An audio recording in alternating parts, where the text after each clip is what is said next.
Good morning. Well, since I'm videoing, Lloyd cooks. And so, what's Lloyd cooking today? Well, I've had a lot of people requesting me to do a brisket video. My brisket has become, I don't want to say famous, but very well liked and sought after for those who have had it.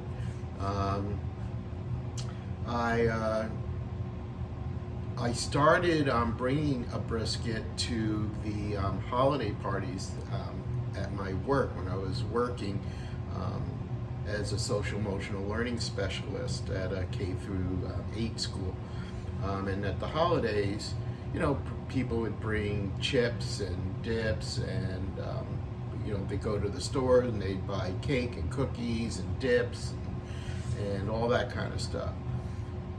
Me, of course, I'm not going to go the easy route, and so I would cook a huge brisket and bring it. And I guess for those who have never had really good brisket, well, it was like mind expanding for them. They just couldn't believe how tender it was, how juicy it was. I guess they used to get, and I've had it, these dried out, tasteless kind of briskets. And so I did it. Now, I make what I call a Jew brisket. Why did I call it a Jew brisket? Well, because this particular brisket is the kind of brisket that Jews would be serving. It is a very, I would say, traditional recipe. It is something that is served usually during festivals and holidays and big gatherings and stuff like that. So I would, so like for Passover, have a brisket. It's going to have a Hanukkah dinner, a party. Someone's going to have a brisket out there. It is, like I said, a traditional food to put out within a Jewish home when you're going to have a lot of people and it's a special occasion. Okay? Why?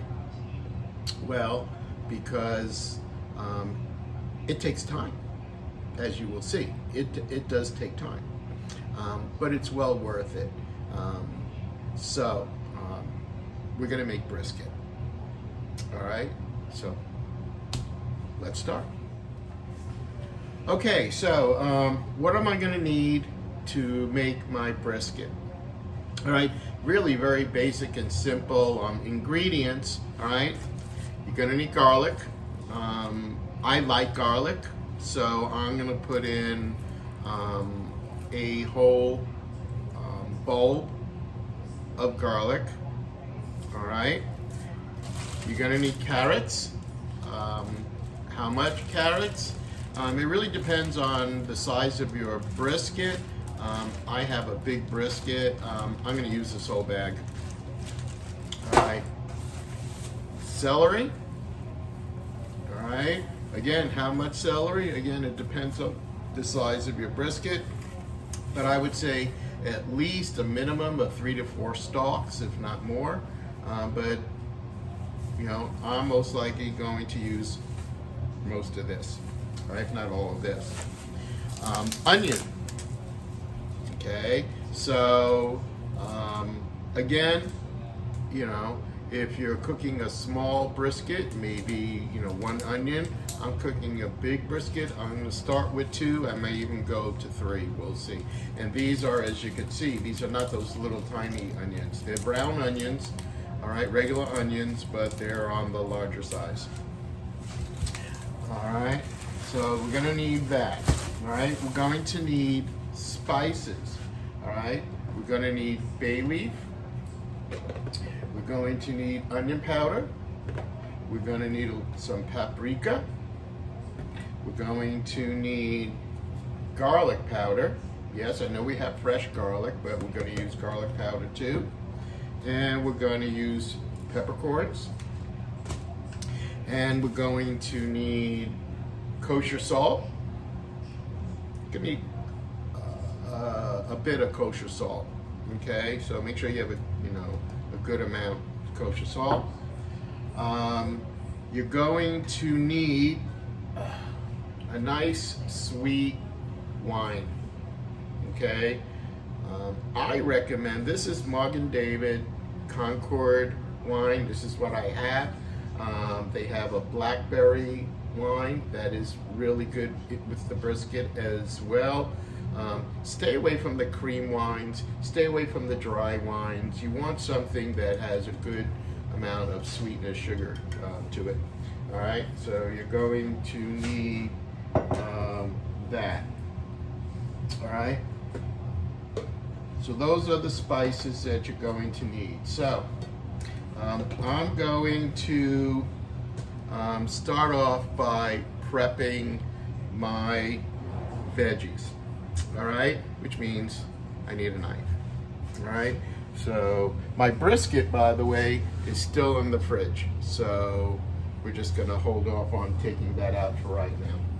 But let me get my knife. All right, remember my rule. All right, so remember, honing steel down, knife. All right, I'm left-handed, so yes, to my left hand, that part doesn't matter, all right? But at a slight angle, starting at the back and sliding down. 2, like you're gonna cut, so 3, 4. 1, 2, 3, 4. 1, 2, 3. Then 2. And then 1, 2, 3, 4. Couldn't stop. Get into that rhythm, and then you can't stop. All right, and I always, again, wipe down the blade after I do that. Again, why? Because little microscopic shards of metal sometimes get sheared off your knife and stay on the blade. You want to wipe off your honing for the same reason. You want to get all those little microscopic pieces off. But that's that part. Put you back. All right, so again, let's start. I'm going to start with onion. Now, also what I'm going to have, all right, as I'm prepping, this is the vessel that I'm going to use to cook my brisket in. It's a big one. It's for turkeys and stuff like that. As long as I'm showing you this, here's what I like about it when I look for them: the handles. All right. I like handles that go straight up. Sometimes you'll see them and they flare out. I find that problematic, mostly because it's taking up space and flaring out and going into your oven. And I've had, until I got my new oven, I would have sometimes problems because with the flare out, it didn't actually fit into my oven anymore. So I like it where it flares, it comes straight up. It's nice to pick up, it's easier. All right, so anyway, that's mine. All right, I keep it here because the vegetables I'm going to be cutting are going right in to here. Okay, so I'm going to start with my onion. Again, I always have my nice little garbage bowl right there. All right, ready to receive my garbage. Again, I start, the part of the onion that has the roots. Oh, words are going to be hard today, maybe, all right? The roots, all right? I cut that out, and I cut it right behind the root. I'm not taking a lot of it. I just want to get rid of the root. Okay, so look, see, nice, then there's that much of the root. All right, that makes sure that it's still holding the onion together. Then I come and I cut off in this part. All right, and that also provides me with a nice flat surface to cook on. You always want a nice flat surface. Okay, and then from there, all right, this is going to be it's a very rustic kind of approach. So we're not dicing and making fine cuts or anything like that. So I'm gonna go and start off by cutting this onion in half. All right. I want to get my skins off.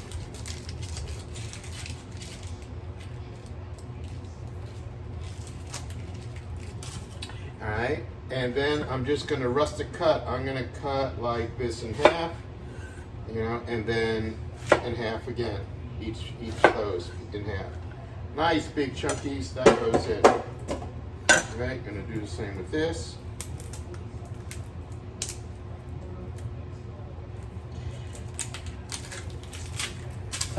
Okay, cut it in half.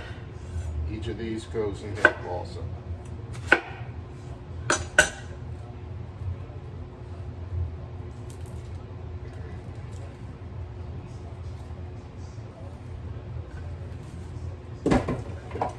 Now let's get the other one.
So there's my onions all in there.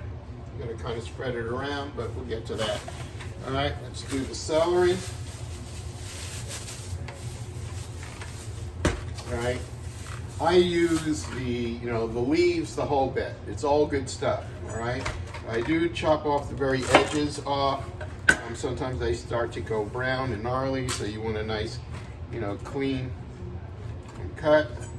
And again, I'm going rustic. I'm not doing little tiny pieces here. So I'm going for like, what's that? Width of my palm.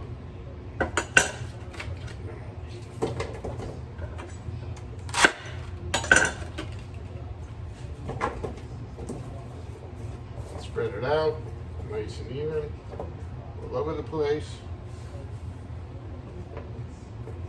Looking good. So I got about that much of it left. I'll keep it. That's looking good.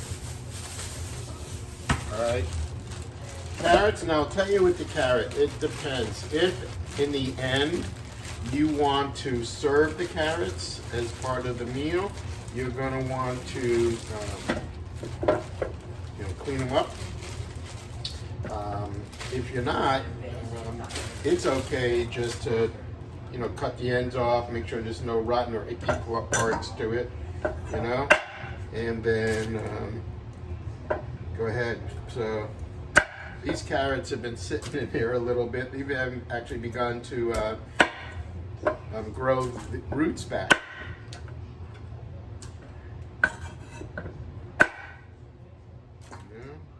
So I'm going to go ahead and peel them. I love these peelers, all right? You have the other, this just a stick kind. I don't know why, but this just fits really nice and comfortable. It has these indentations here for my finger and my thumb to hold on to. It just feels more natural to me, And again, I'm not getting fancy with this. It's a really quick peel with it.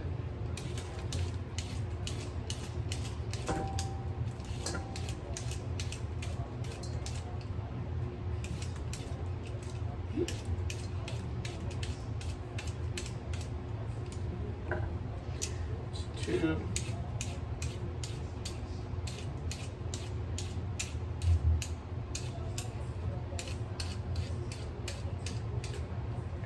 3. I'm gonna cut the other ends. I forgot to do that, so gotta make sure I go back to my others and make sure when I go to cut them up into the pieces that I make sure I cut off those ends. And again, how many carrots, how many onions, how much celery. A lot of it depends, again, on the size of your brisket that you're going to be cooking, and how many people you're feeding, the size of the vessel. Basically what I'm doing is I'm covering the bottom of my vessel with 1, 2, 3, 4, 5, 6. That's enough, I think. So at any rate, make sure I get both those ends. Again, I'm cutting them about, you want to try to get them about the same size as everything else.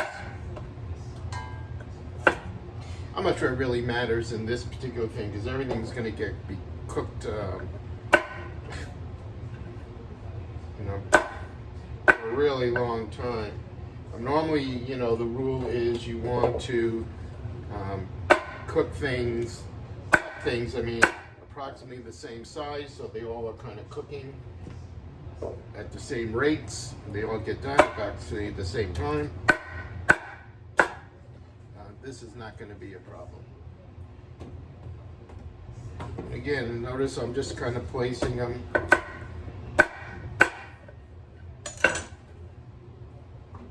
around. Yeah, that's looking good. All right. Garlic. All right. I'm using a whole bowl. What I'm going to do is peel them and throw them in. Again, dispersing them throughout all the cloves. That way, it's just evenly dispersed. How many do I have here in this particular bowl? 1, 2, 3, 4, 5, 6, 7, 8, 9, 10. These little parts maybe make another whole clove. So about 11 large cloves of garlic. All right. And I know you're going, holy moly, Lloyd. Trust me. All right. You want the garlic.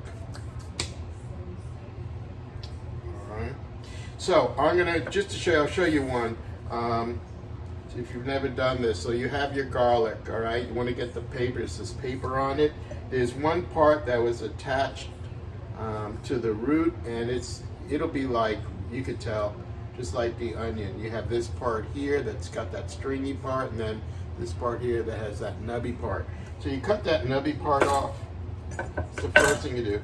All right. Now, depending on how old your garlic is or fresh it is, it will determine how well it comes off. This. Cut the other end off as well. Just the end, all right? Just a little bit, all right? And then take your knife flat onto it and press down. You'll hear like crunch, all right? Once you do that, if you're lucky, this should come right off. Here, look. Boom. Look how nice. Look how easy that came off. All right? And throw it in. All right? Yeah, not doing anything else to it. Cut both ends off. All right? Okay. Give it a nice little crunch. Okay. And then this should just peel right off. Nice and easy. All right. So I'm going to do that with the rest of these and then I'll be right back. All right, so I'm done doing the garlic. All right, peeled all the cloves. They're in here evenly dispersed. So you could see what I have here is this very beautiful bed of veggies. All right, here.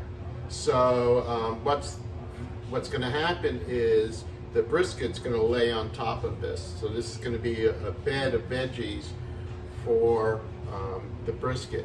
So if you can imagine, as it's cooking, the veggies are all going to get cooked way down. The meat and the fat and the juices are all going to melt down into here as well. It's going to be beautiful, and it's going to taste amazing. So again, I have onions, I have celery, I have carrots, and I have garlic. A lot of garlic, 11 or 12 large cloves of garlic in here. If you like garlic, you want to put in a second bulb, go ahead. You know, as far as I'm concerned, you can't put too much garlic. All right, but also what we need to add to this are bay leaves.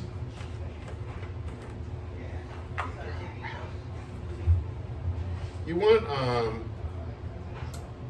you know, if you've had bay leaves and you've had it in your drawer, in your pantry, whatever, like years, throw it away, please, and get yourself a new one.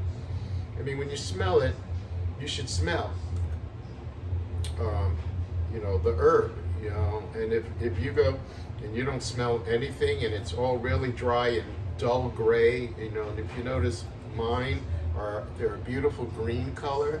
All right, they are dried, so you know it is, but it still has its beautiful green color, its integrity. Great. So I'm going to put in 1, 2. Again, I'm dispersing these 3 and 4. All right.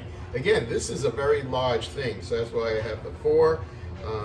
If you're doing a smaller brisket, maybe 1 or 2 is enough. All right. And I know it frustrates some of you. Give me numbers, give me measurements. Really, when it comes to cooking, you're going to be okay. Just put a couple of stuff in there, you'll be fine. All right. So I have that. Also in here, I am going to take some fresh peppercorns. All right. That's about a tablespoon, maybe a little bit more worth of peppercorns, and sprinkle it out in here as well. All right, and some of my kosher salt. You know, you be kind of liberal with it, it's okay. You know, again, come from way up high. All right, that's going to be enough. All right. When you're putting it on, come from way above it. Why? So you can see as it's falling, where it's falling, so you can make sure it gets an even coat. If you're down here putting it, you're just going to get piles. You don't want that. All right. So, salt, peppercorns, bay leaf. That's good for that. All right, and so our bed is ready. So the next thing that we're going to need to do is get that brisket. Okay? All right, so we're going to go get our brisket. It's still in the fridge. Now, I know that like when you're making steaks or any other kind of protein, it's always a good idea to take it out and let it sit for a minimum of 30 minutes, if not more, like up to an hour and a half. No, it won't go bad if it's sitting out and you cover it with some clear wrap and just let it sit out there for an hour and a half. Nothing bad's going to happen. The bacteria isn't going to start attacking it and spores of poison aren't going to blossom all over the place. No, it'll be fine. But when you're cooking things like steak, etc., you want it out and rested and coming up to room temperature before you cook it, and that way it cooks very evenly. If you don't do that with, let's say, a steak, then when you go to cook it, you'll find that the outside will get cooked, but the inside is still going to be way undercooked. And by the time you're able to get that inside, that cold inside, to the temperature doneness you want, the outside, is way overdone. So that's why you would take a piece of meat out and let it come to room temperature. The reason I'm not doing it with this brisket is this. Hang on.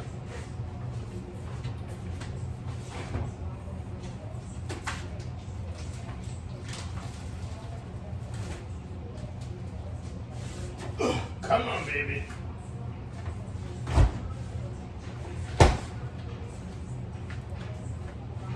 Looking at my friend the brisket. That's right. This is a big brisket. So I got this brisket. I know, right? Oh my God. I got this brisket from one of my supermarkets that I like going to. It's called Fry's. It's Kroger's and other places. I might even be Vons, I think, in some other places. Anyway, it's a full beef brisket. This one is 16 pounds of brisket. Hence my very big. Although I'm not going to use this whole thing for just my brisket I'm making today. All right. Why do I get this? Why don't I get the smaller ones, like that? Well, there are a couple of reasons. One, it actually is cheaper. Number one. Number two, it hasn't been cleaned up, trimmed. All right. I like doing my own trimming. Why? I like controlling how much fat, and I have found that the briskets that are pre-trimmed that they sell in the supermarkets, they cut off all of the fat off of that. Hence, that is why people who have cooked brisket go, why it comes out so dry? Why? Because you took out all the fat, and fat, is flavor, number one, and number two, it helps keep your meat moist. All right, so we're gonna go ahead and take it. Now the reason I left it in there is because it's still cold, that fat is still kind of solid. If I had taken it out and let it rest out here, everything gets warm, the fat gets warm, meat becomes very jiggly, it's much more difficult to deal with. So, when I deal with meat, I like using, first of all, a nice blade. This is a boning blade, all right? It has a nice handle to it that is antibacterial. Since I'm dealing with meat and stuff like that, or poultry or fish, I like using something with a handle like this, as opposed to something with a handle like this that has areas and places that bacteria and stuff can get into, all right? And since I never, ever put my knives in a dishwasher, this is it's good for safety. And because I'm dealing with meat, I don't want the meat police coming after me, so I'm gonna put on gloves while I'm handling this. So I'm gonna have gloves.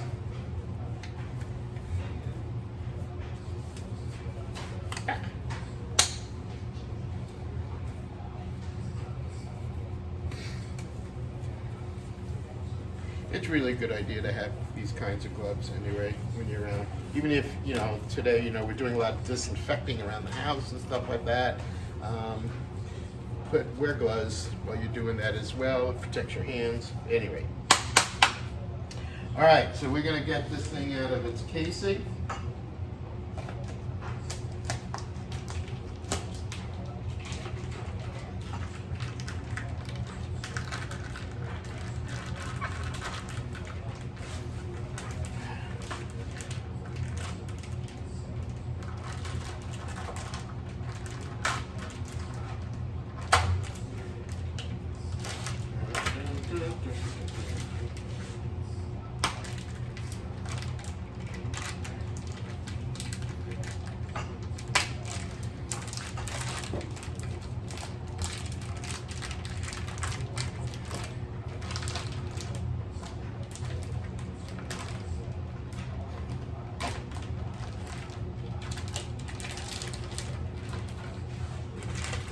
All right, so there is my friend, the brisket.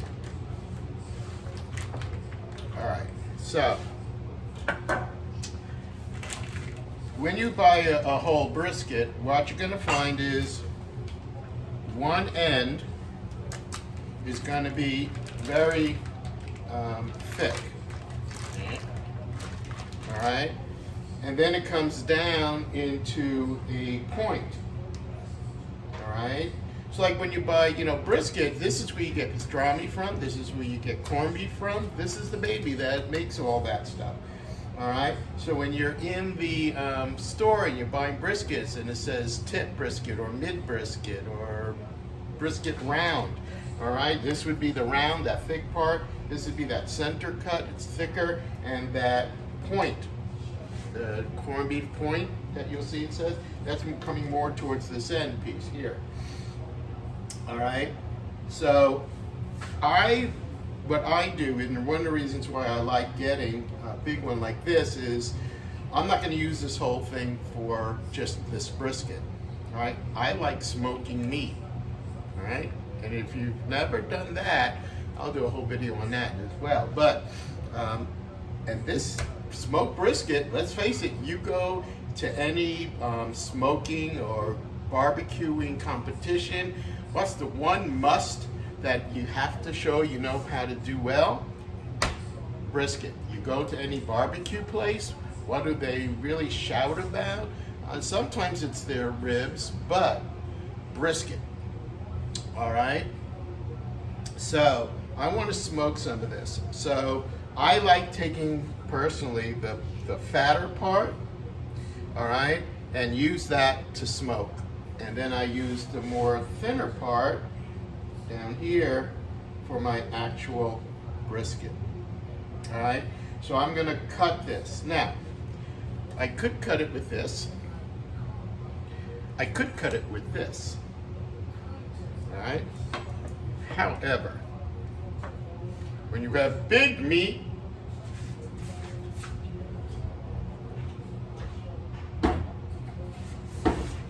you must have big knife. Again, that antibacterial thing here. Look at that. All right, so this is my chef's knife, just to kind of give you an idea. All right, there's my chef's knife, and there's that knife. Okay. Anyway, and I am going to, all right, I am gonna hone this. Yes, look, I'm doing it the fancy schmancy way, like you see them do on the shows and everything like that. If you're not used to honing, please don't do it this way yet. Take your time. If you're gonna try to do it this way, take your time, slow strokes, all right? You wanna go from, from the hilt all the way to the tip. There it is. Yay, we love it. All right, so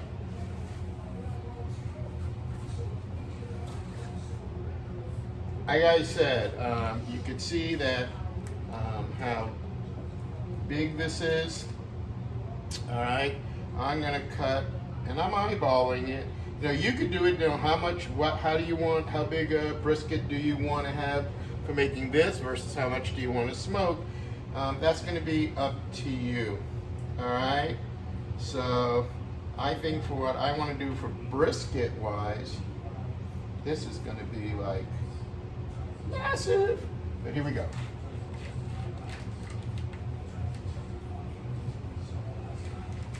Yes, my brisket, my knife is very, very sharp. It goes through this like butter. But also, it's cutting nicely through it because I've left it in the fridge and it's still nice and cold. All right, so I want you to see the brisket. And what you're gonna see is beautiful marbling. Look at that. Going through it. There's a lot of fat on top, a lot of fat on the bottom here. So I have that. This I'm gonna This big hunk I'm going to smoke. All right, and I'm going to cook this piece here. All right, for my Jew brisket. Okay, so I'm going to, hang on, I'm going to put my Jew brisket, gotta have lots of boards.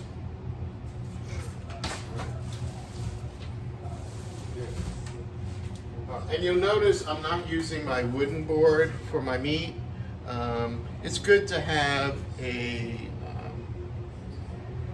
non-wood surface for your meats and stuff like that. They don't absorb, and so it's just better safety all the way around. But this is going to be smoked meat. Put you aside. All right, and so we are going to be getting ready to trim this. All right, because if you look, you will see.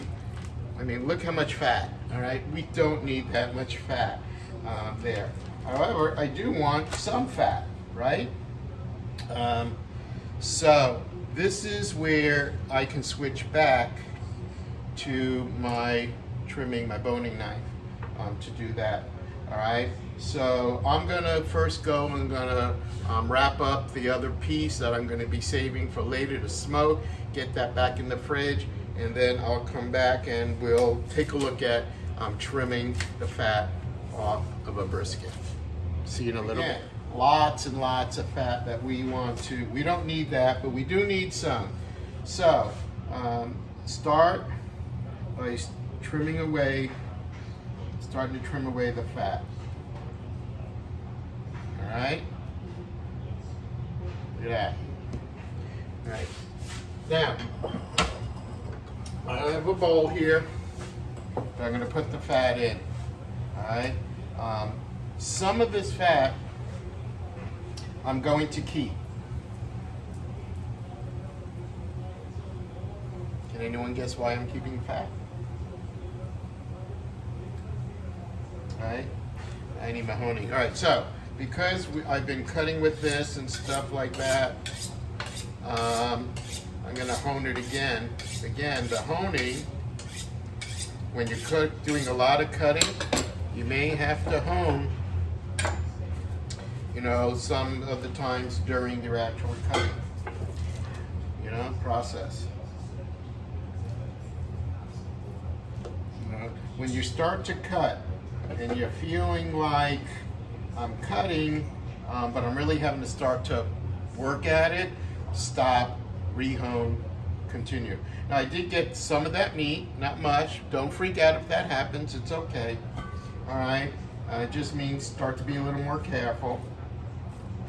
All right, as you're going through, all right, and we're just slowly cutting through here and getting rid of the fat. All right, so anyone figure out what I'm going to use the fat for later? Sausages. That's right. If you make like chicken sausage or anything like that, they tend to not have a lot of fat, and so I keep some of this, I freeze it, and when I'm ready to make sausages, I'll do a video on that too someday, but I take some of the fat here and get it in there to help make sure that my sausage is nice and moist. So this part, I got rid of that like really thick part of the fat. All right, around here. This part here is not that thick. I'm gonna leave it. All right, again, fat is flavor, fat is moisture. All right, so I come around to here, because there is some big hunkin' pieces of fatness going on here. See that? We don't need all that fat on here.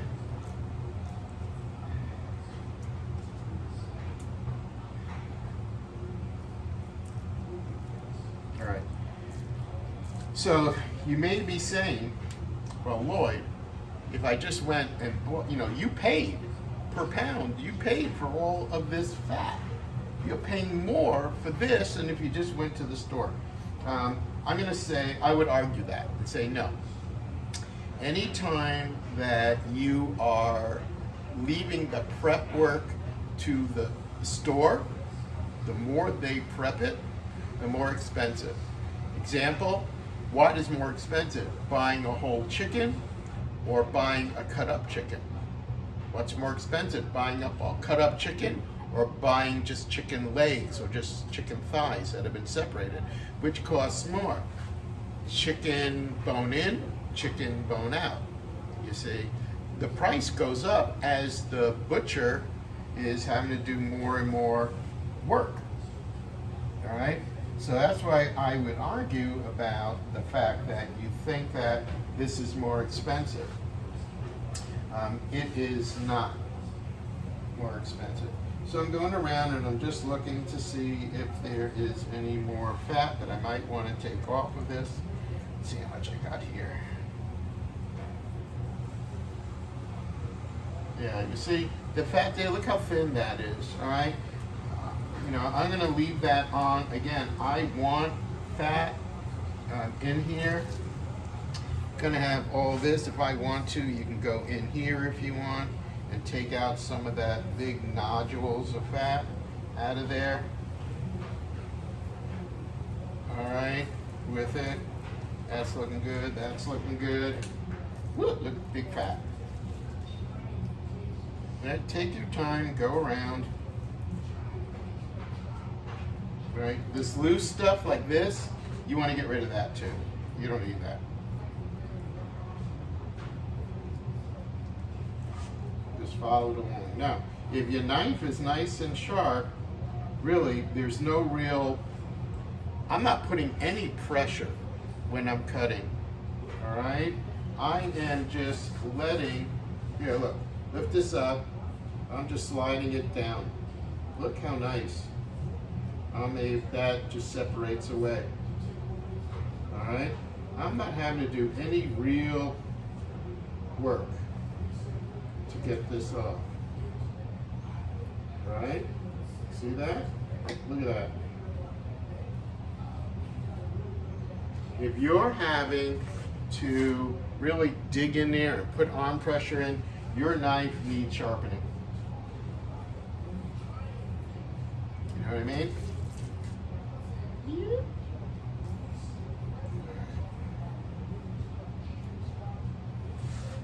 So just grab anytime, there's this like what they call it, the silver, it's a film. All right, you don't need that either. So I kind of look for it and I peel it away.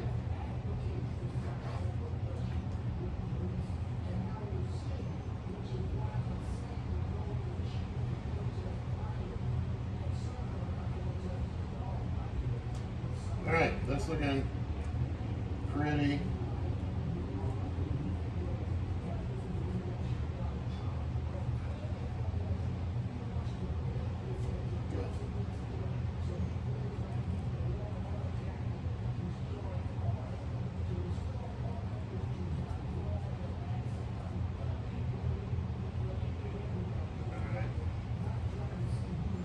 Good. See how nice and clean that is now? Got all that off, got all that off. I'm going to kind of go at that a little bit. Don't need that.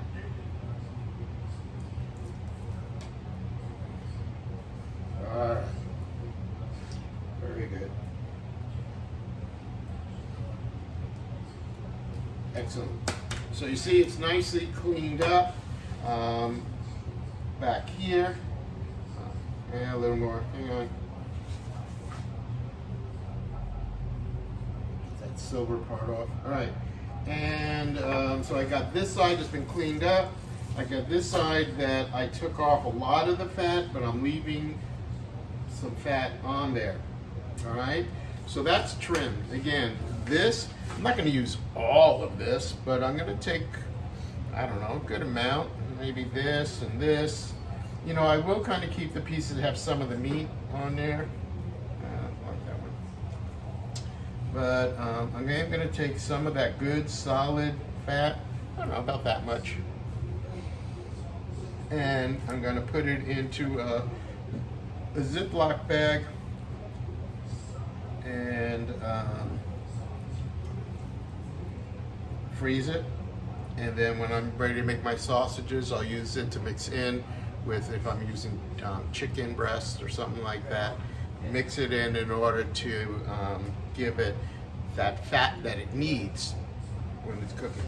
All right, so that's trimmed. So now we're going to get ready to actually put our seasoning on our brisket.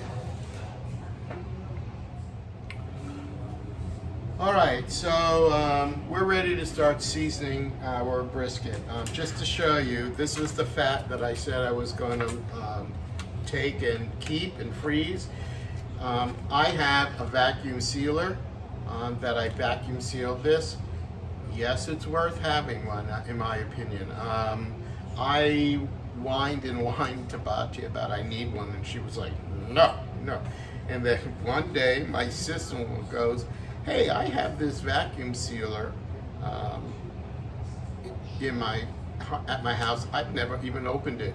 Would you like it? And I went, oh, yes, please. And I use it a lot, all right? It really does help keep things fresher longer. It's just really nice. So there it is. All right, I'm gonna put this in the freezer real quick.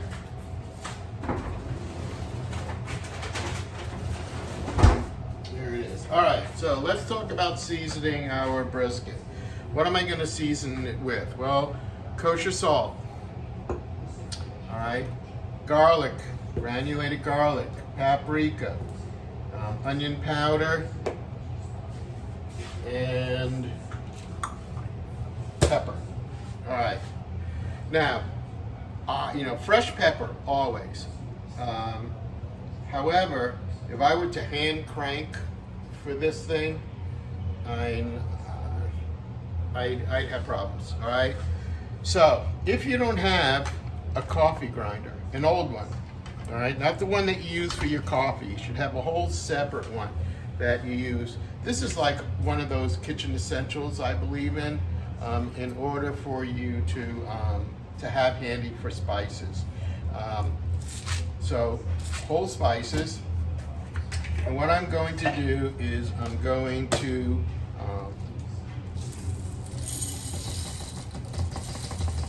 I'm not going to use all of it, most likely, but I filled up the compartment with it, and I'm going to give it a couple of pulses.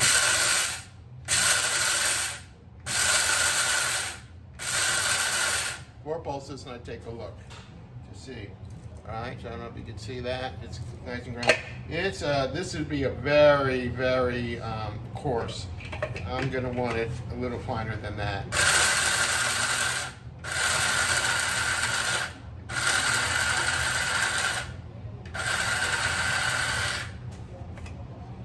All right, and so there. See that? It is not super fine. I can still feel some of that pepper there, but it's ground down nice. All right, so I'm going to take that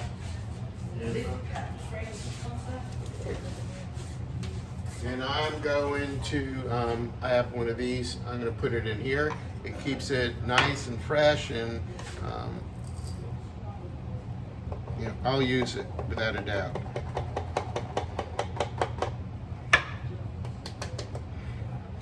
All right, so there it is.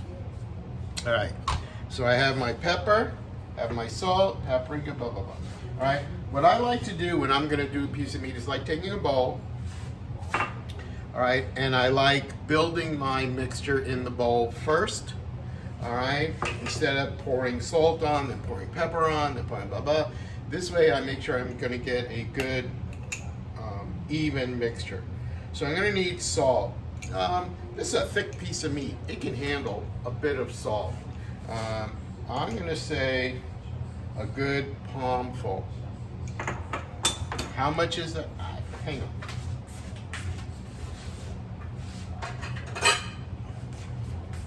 start off with. This is a 1/4 cup measurer. It's not even that. I'm going to go more. So let's just say 1/4 cup of salt. Am I going to use all of it? No, probably not. But let's go 1/4 cup of salt. That seems good. All right. Pepper. You're going to want me to measure.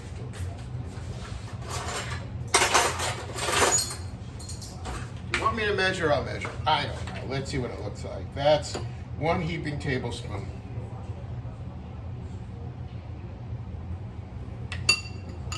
Let's go 2 heaping tablespoons. You can smell that pepper, you know, when it's fresh like that. And that's what you want, you know. You want that freshness there. So that was that. Granulated garlic. I'm going to go with a tablespoon of garlic.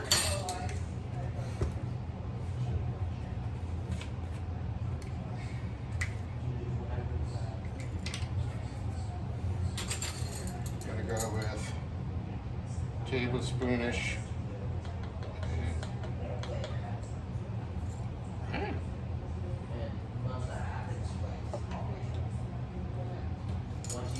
of onion powder. All right. And this is sweet paprika, not smoked. All right. The smoked paprika I will use when I'm doing my smoking. But this is a brand new container that I just got.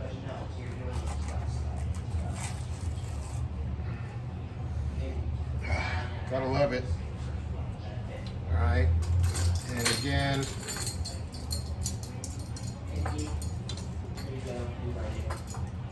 get some of this off.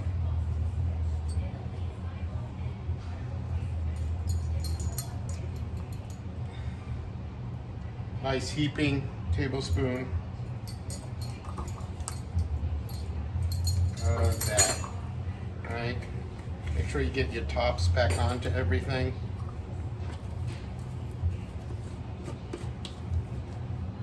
All right.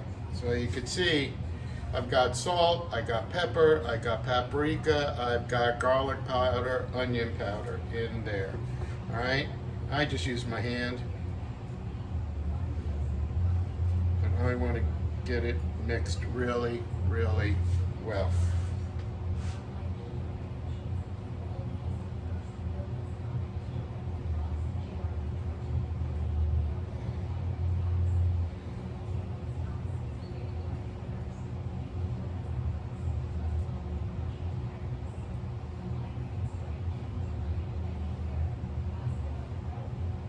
Okay, so you can see how nice and evenly distributed everything is here. All right, so now I'm gonna put it onto our brisket. So here's something I like doing. All right, gonna move this aside. I like first taking some of my mixture here and put it right on my board.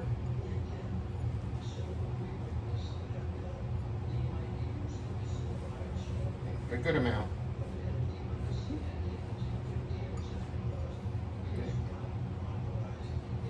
There we go. And then I take my brisket, just pat it down on top of that. Kind of move it around.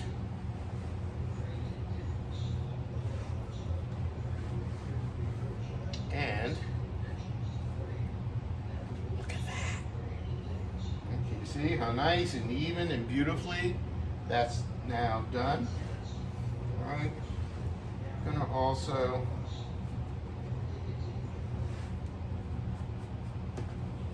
see how much I can get up from the rest of that.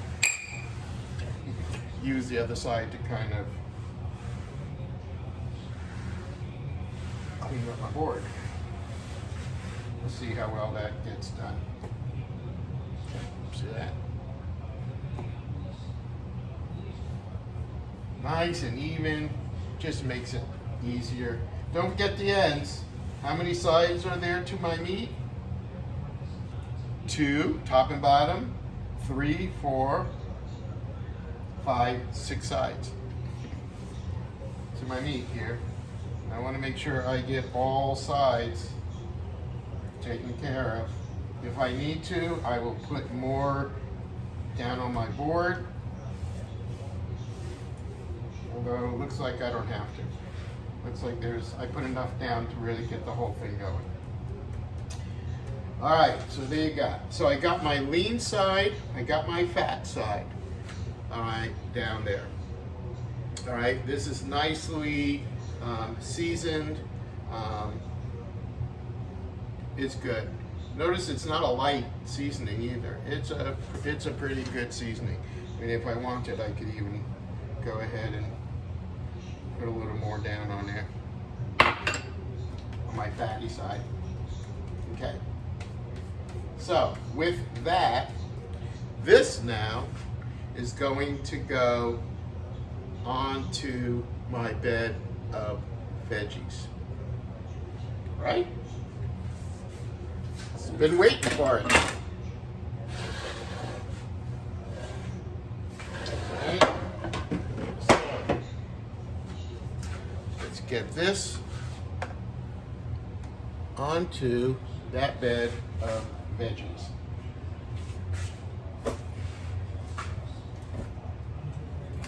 Okay, and so you can see I could have actually gone more, bigger slab if I wanted to, but this is going to feed a lot of people. All right, so there is that.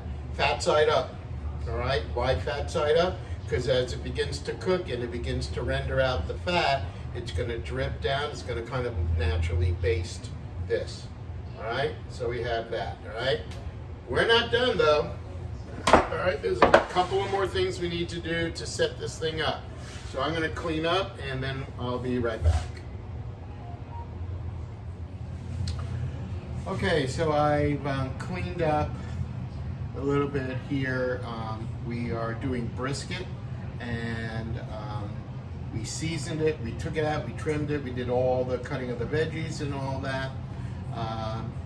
But we're not done, all right, before we put it in the oven. First of all, my oven just hit 350, and that's kind of where I keep it, is around 350 degrees to do that. And so we're getting ready to do that. But brisket here, it's in this wonderful vessel that I'm calling it. Watch it, goes, so this is a vessel now, it's not a pan. No, you're getting fancy. This is a vessel. And so the bottom, again, carrots and celery and onions, garlic, salt, kosher salt, peppercorns, bay leaves are all in there. You've seen, you know, the trimmed brisket, seasoned it really well, and laid it on top of this bed. All right, and it's been sitting while I was cleaning up, and the reason why I like doing that and just leaving it for a little while is all of the seasons that I put on my brisket now are kind of incorporating into the brisket, you know, and adhering really well and seasoning. All right, so it's okay to do that. So what else do I need? Well, we need liquid, all right, to do it. So what I'm going to do is I have a chicken stock, all right. This is organic. It's chicken stock. Is this a yeah, it's a lower sodium, like lower sodium content as well. I tend to stay away from the high sodium stuff. That way I'm controlling it, not coming from the food. It's unnecessary. So we're gonna fill this up with liquid. We're gonna fill up with 2 kinds of liquid. One is going to be chicken stock. The other is gonna be that wine, sweet wine. Like I said, this is the Morgan David Concord grape. You could use the blackberry, that goes really, really well also there. Not a cream wine, please, when you're going to do that. Not a dry wine. All right, sweet wine. All right, so Um, a lot of people, like we drink like on the holiday of Passover. This is what we use, 4 cups. And I don't mean shots, I mean cups. We drink 4 cups of this during the Seder. I throw in a 5th, it's a tradition thing, but a 5th. Yeah, by the end of the Seder, we're all pretty snookered, I think. But anyway, and this is the stuff. And this is the wine, like tonight when we light Shabbos candles and say blessings of challah and wine. This is the wine that that we use. A lot of people don't like it. For some of them during Passover, this is part of the suffering that we're supposed to experience. I like it a lot. Eliza likes it a lot. You know, when she's here for Shabbos and we say the prayer and we take our drink of wine, both of us, we go, yeah, that's the stuff. I mean, it just, I don't know. Anyway, but that's what you want. All right, then you can get in a smaller bottle than this, all right? Just like I said. All right, so anyway, what are we gonna do? Well, we're gonna start with this box. Has approximately 4 cups of chicken broth, and I'm just going to kind of pour it in here. Now remember, with our veggies, we also put in salt, and we put in peppercorns, bay leaves, and all that, and we've seasoned very nicely our brisket. All right, so I'm going to start off with this and see how this does. All right, because what I'm going to look for is I don't want to drown my brisket in the liquid. I don't even need a second box, but I want it to come up about midway to the brisket, on the brisket here. So we'll put in a little bit more. Actually, I won't need this. And I put a little bit over it.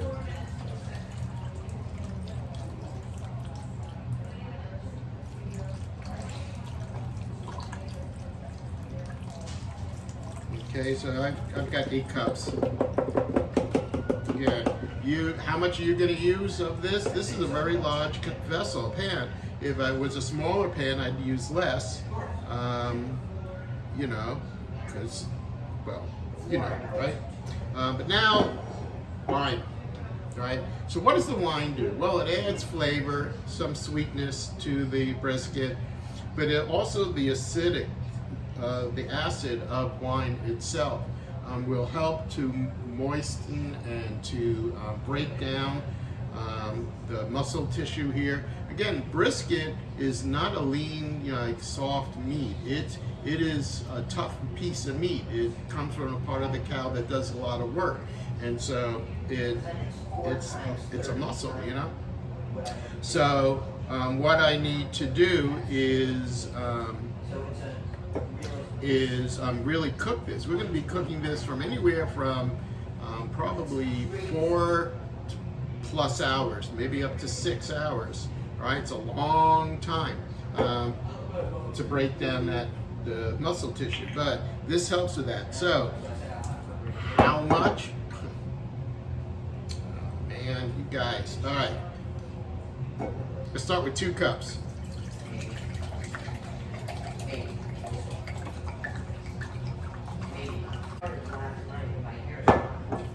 Put it in there, kind of get it around.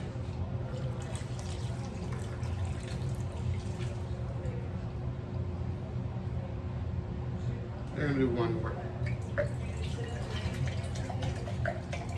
So I have 3 cups of wine in here. On here, 3 cups. All right, that looks good. All right, so I have 8 cups of stock, chicken stock, 3 cups of my kosher wine.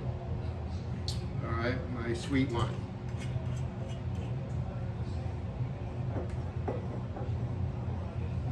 All right. Again, we salt, we peppered. We're going to have all of this coming in, cooking down into it, and do that. So, I want to make sure you guys can see this okay. You can see that it's not covering, it's not over it, but it's at least halfway up the sides there. Okay, so there you have it. All right, that's what it looks like. All right, so now what we're going to do is we're going to cover this with aluminum foil. It's a heavy duty aluminum foil. You really want to kind of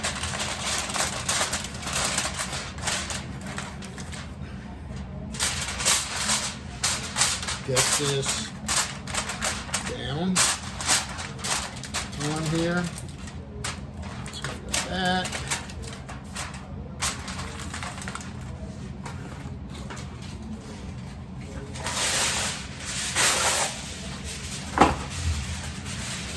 Get this side here.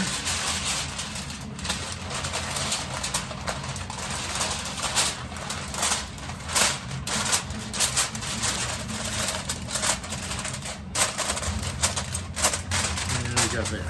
All right, so we got it nice and covered with our aluminum foil.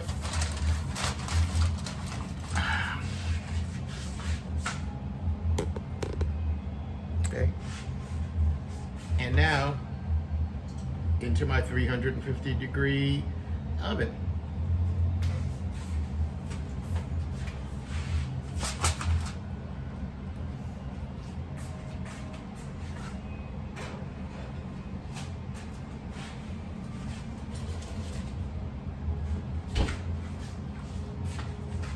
And then, as one of the commercials says, set it or get it. All right. So you've got a minimum of 4 hours for this thing to be in there. Again, depending on the thickness of your brisket and the size and all that, because all that goes into that equation. So this is going to go in 4 hours. I'm going to check it in 4 hours for doneness. How do I know it's done? Well, I'm going to stick a fork in it and see if there's any resistance to my pushing that fork in. If there is, that baby's going back in there. So we'll come back in about 4 hours. So what do you do now? I don't know. Go take a nap. All right. Go for a bike ride. Go for a 3-mile run. Read a book. Lay in your pool. I don't know. But you've got time now. Go out and run some errands, you know, because there's nothing for you to do. All right? It's just going to do its thing. So I will see you all in approximately 4 hours. Till then. Okay, so again, we're making brisket. And it's been in the oven now. It's 4 hours. So I'm going to take it out. And I'm going to take a carving fork to push through it to see, does it go right through nice and easy like butter, you know?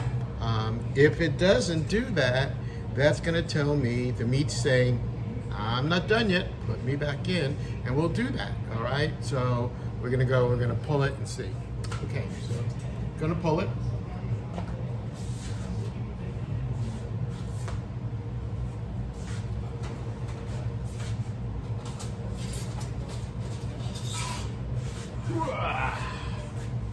I have a fairly substantial trivet that I am putting it on. You want to be careful to protect your surfaces. This pot is hot. All right, so I'm going to take a look and see what we have here. When you lift this foil, be careful. I'm wearing gloves, you should too, but just be careful. Make sure there's no little kids or anyone running around, because this is hot, and as you lift, steam's going to come up, so just please, please, please be very careful with that. See that?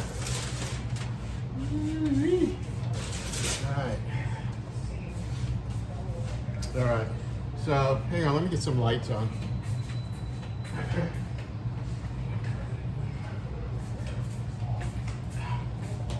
Is that better? I think so. So you could see, let me move this closer. that. All the veggies are cooking down, all right? But they're maintaining, you know, because we did rough cuts, all right? They're maintaining themselves there. But the question is this done? So I start where I say, where's it the thickest? It's thickest right here. Gonna push. Nope, see, I'm having to put some pressure down. I mean, it's going all the way through, for sure. It went all the way through, but I'm gonna tell you though,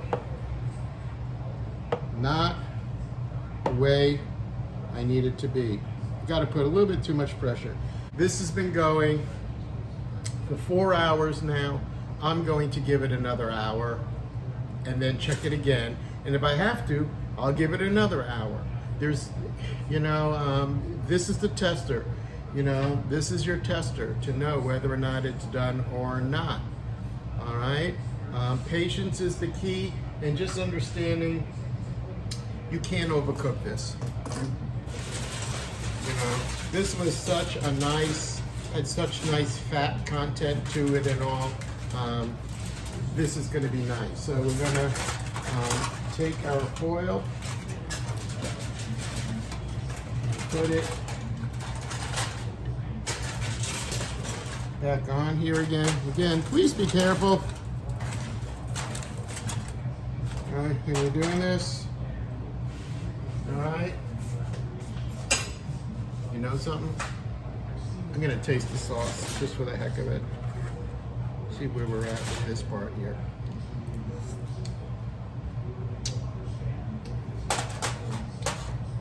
It's gonna be so good. But not yet.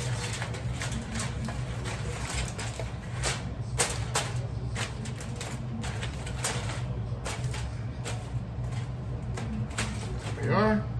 Top back on. Get that back in the oven. We'll chuck it in about another hour. I don't think I said this in the beginning of the video, so let me say this now. The brisket, all right? For the most part, you should really plan on you're making this for that you're going to serve it either tomorrow or even the day after that. All right? You're not going to cook this with the idea of I'm cooking it and I'm going to serve it tonight. All right? This is one of those things that needs to rest and needs to be just in its sauce after it's cooking, and just leave it alone for at least 24 hours or more to continue to develop the flavors and all that. There's a big difference. I mean, it's one of those things where it always tastes better the day after that you've had it. So why eat it the day if it's going to be better the day after? Wait until the day after and then eat it, right? So a little note about that. All right, so I'll see you all in about an hour, and then we'll do the test again. All right, see you. Okay, so we're still working on the brisket, and now it's been in around 6 hours. All right, now I checked it at 4. It wasn't ready. I was going to check it an hour later, but things started happening. Eliza came over and for dinner, and we had dinner, and you know, stuff happened. But the great thing about brisket is it's okay. Like I said, it's really hard to overcook a brisket, at least as long as you're doing it this way. But it is time to pull it out and take a look. After 6 hours, I'm thinking it's going to be ready, but let's see.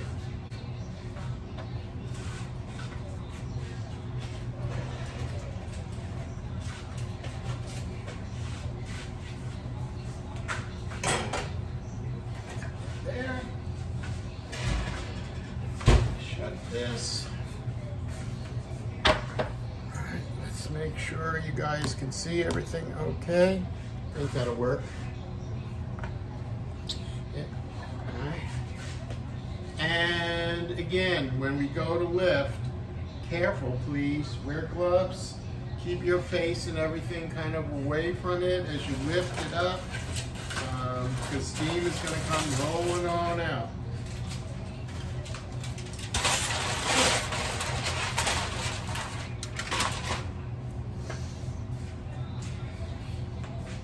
All right. So, oh, there it is. I thought I lost it. All right, so what are we doing? We're going and we're going to stick our fork in it. And again, what we're looking for is, does our fork go into this like butter? So here we go. Right through, right through, right through, no resistance at all. Even in the biggest parts, right through. Boom. So I know now, yep, this is done. And not only that, but remember, like in all foods that we cook, when we take it out, does that mean that it is done cooking? No. There's still internal cooking and stuff that is happening here. So we've got all of our veggies. Here, let's take a really good look at, get a good visual of it. So you can see our brisket. It's got even a nice little char kind of thing going on it. But again, it goes right through, nice and easy. All right. All of our onions and everything is nicely cooked down. But because we kept it in big pieces and kept it rustic, even the carrots, after 6 hours of cooking, look at that. They're not mush. They're holding, they're holding up really, really well. All right. So what's our next step? Well, the next step to this is, I'm going to leave it alone. I'm going to let this just all of this come to room temperature. All right. Then what I'm going to do is I'm going to transfer this. I'm going to transfer it to a nice sized glass Pyrex container, casserole dish, and I'm going to put it into that. Now there are a couple of ways that you can go with this. All right.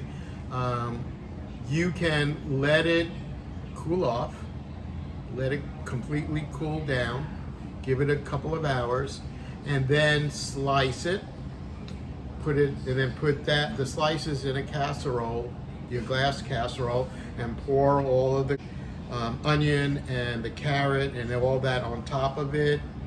All right, so now you'll have the slices, which means that your juice, your gravy, will be covering it, and cover that, and then put it in the fridge. All right, and then you can serve it for dinner the next day. It's good. You can serve it 2 days later. I would tell you that probably the longer you leave it, the more the flavors will taste, and the meat will remain nice and juicy and beautiful. Do not cut into it now, by the way. Please, please do not do that. All right, you will ruin it. And you've spent a lot of time with great care taking care of this, so you don't want to do that. All right. But either way, so you're either going to let it cool off, slice into nice slices, put it in a nice glass casserole, and then pour the juice and the carrots and the onions, everything just goes right on top of that. Cover that, put it in the fridge. All right, to warm it up the next day. You're gonna again take the cellophane or whatever off of it. You're gonna cover it with aluminum foil. Now you're just heating, you're not cooking, all right? So be very careful with that. But again, at about a 300, 325 degree oven, you put it in there, take it out of the fridge first of all right? Let it come to room temperature. A lot of times when we are reheating something, the reason we dry it out was because we took it right from the fridge into the oven. So now the oven has to not only first warm the chill and all that out of the food, but then it has to then warm, then it has to warm. And it's almost like cooking it all over again at that point. So you take it out, you let it just sit on your counter for a couple of hours, or about 2 hours or so it gets warm to room temperature. Then you warm up your oven to about 325. You put it in there for, I don't know, half an hour. Again, you're warming it. You're reheating it. It's not going to be piping hot, but trust me, it's going to be great. All right. So that is Lloyd Cook's brisket.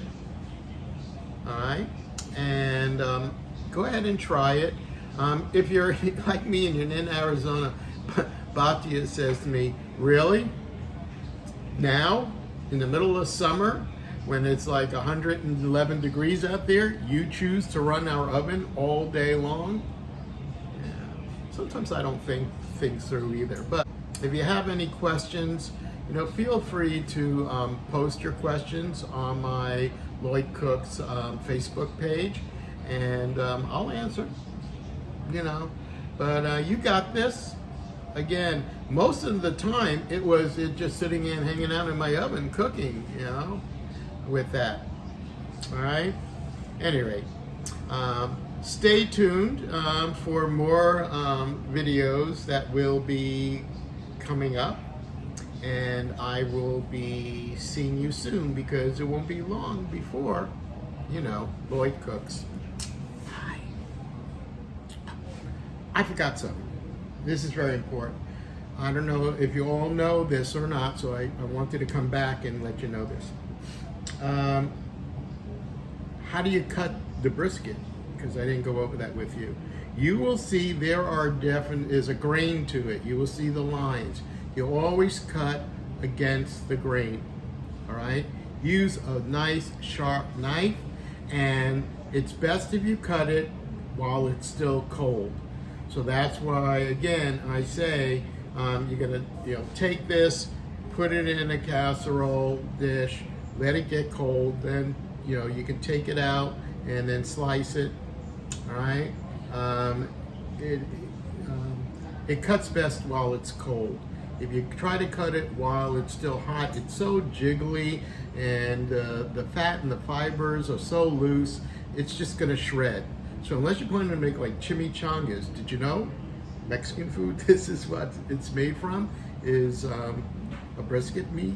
But anyway, unless you're doing shredded chimichangas or something of that nature, you want to let this really cool down. You want it to get nice and cool. Again, out of the fridge is probably the best to get that slice going, and then do what I said. All right. Hope I didn't confuse you with that, but anyway, we'll see you soon. Bye.